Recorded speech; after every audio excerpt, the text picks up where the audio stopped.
Hi,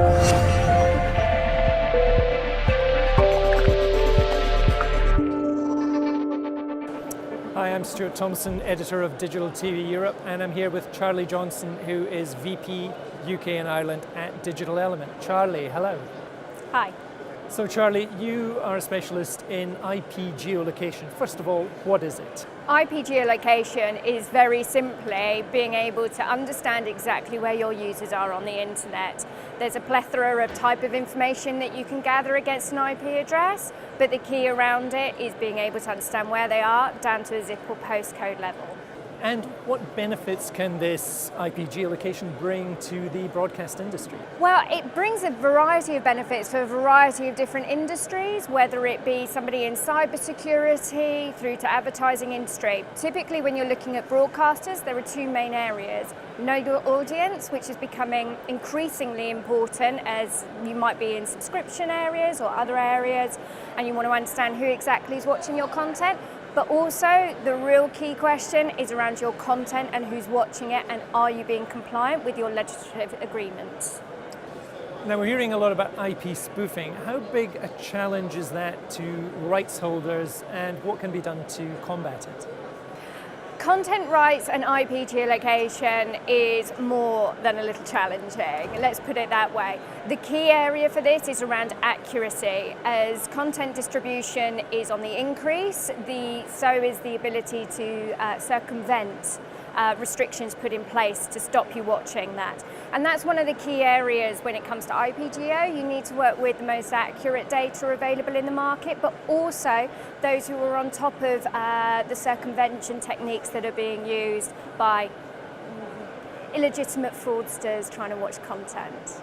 What are the challenges in using IP geolocation to manage content rights, and how can these be overcome? Yeah, I mean, IP spoofing's on the up and up. I've regularly described it as a whack-a-mole game, and it always will be a whack-a-mole game. It's increasing because people are using different techniques now, and one of the key things that content rights guys are doing is trying to look at different types of proxy. There are good proxies out there, corporate areas where you actually have your users watching content legitimately. You don't want to knock those guys out for the sake of getting the illegitimate ones that might be using Tor or the increasingly accessed VPN route.